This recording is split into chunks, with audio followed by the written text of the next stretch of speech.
Hello bachcho, let's see the question. So the question says hydrogen peroxide solution, that is 20 ml we have taken, reacts quantitatively with a solution of KMnO4, that is also 20 ml, acidified with dilute H2SO4. The same volume of KMnO4 solution is just decolorized by 10 ml of MnSO4 in neutral medium simultaneously, forming a dark brown precipitate of hydrated MnO2. The brown precipitate is dissolved in 10 ml 0.2 molar sodium oxalate under boiling condition in the presence of dilute H2SO4. Write the balanced equation involved in the reactions and calculate the molarity of the H2O2. तो इस question का दो part है. पहले हमको क्या करना है, ये जो पूरा प्रोसेस हमको क्वेश्चन में डिस्क्राइब किया गया है, इसमें जो जो रिएक्शंस इन्वॉल्व होता है, we have to write down those reactions and उसके बाद हमको H2O2 जो है हाइड्रोजन पेरोक्साइड, उसका मोलारिटी कैलकुलेट करना है. तो चलिए सबसे पहले देखते हैं इस क्वेश्चन का की कॉन्सेप्ट क्या है. सो इस क्वेश्चन का की कॉन्सेप्ट है रिडॉक्स टाइट्रेशन. अभी देखिए, एक के बाद ये जो पूरा स्टेप हमारे पास है, इसमें जो रिएक्शंस हो रहा है वो हम एक के बाद एक लिखेंगे. तो सबसे पहले जो स्टेप है उसमें क्या हो रहा है, डाइल्यूट H2SO4 के प्रेजेंस में H2O2 के साथ हाइड्रोजन पेरोक्साइड के साथ KMnO4 का रिएक्शन हो रहा है. सो फर्स्ट रिएक्शन आपका होगा 2 KMnO4 plus 5H2O2 plus 3H2SO4. इससे बनता है आपका 2MnSO4 plus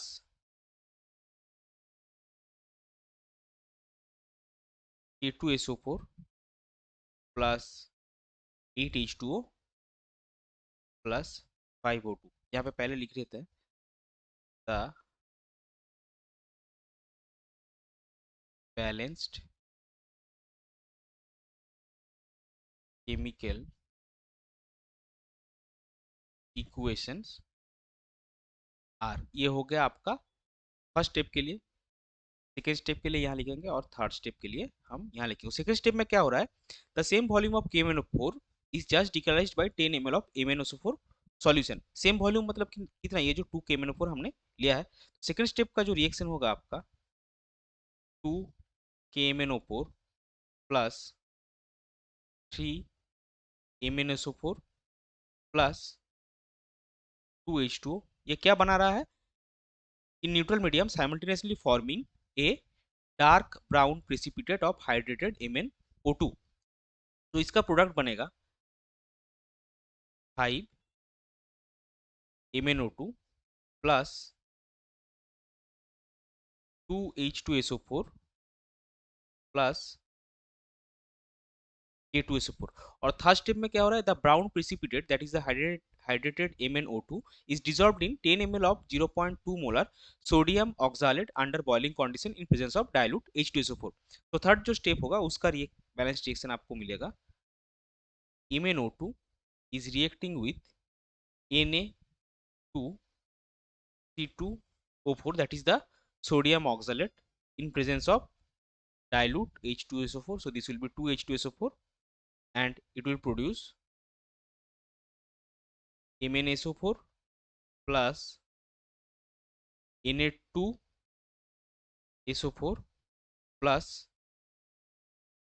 2H2O plus 2CO2. सो ये हो गया आपका तीनों जो बैलेंस्ड रिएक्शन है जो इस पूरे प्रोसेस में इन्वॉल्व है, वो तीन रिएक्शन. अभी सेकंड स्टेप में हमको क्या करना है, calculate the molarity of H2O2 solution.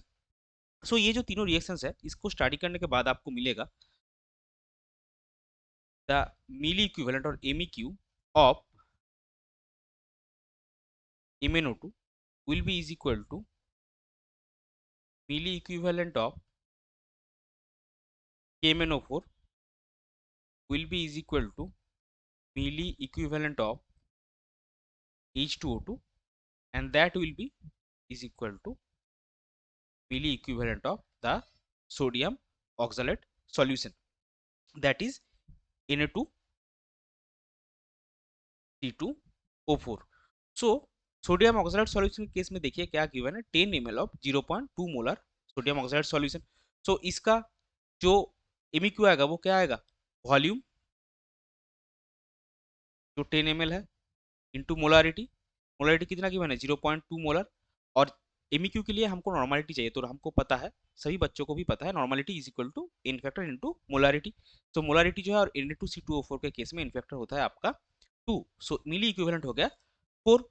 अभी यहाँ पे हम मिली इक्विवेलेंट का फॉर्मूला लिख रहे हैं, so milliequivalent is equal to normality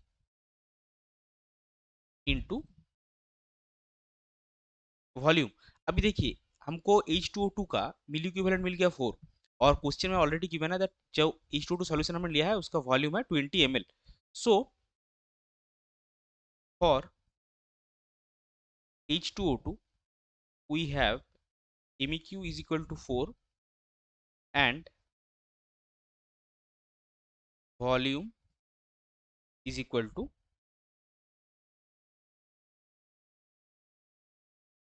20 ml। सो उसका नॉर्मलिटी कितना आएगा, तो उसका नॉर्मलिटी आपको मिलेगा MEQ by volume, that will be 4/20, that will be 0.2। अभी हमको क्वेश्चन में पूछा क्या है, मोलारिटी पूछा है, सो नॉर्मलिटी आपको 0.2 मिला, तो मोलारिटी आपको मिलेगा, molarity will be normality divided by N factor. So normality आपको 0.2 मिला, और H2O2 का जो एन फैक्टर है वो हमेशा 2 होता है, सो मोलारिटी आपको मिलेगा 0.1। तो आपका फाइनल आंसर होगा द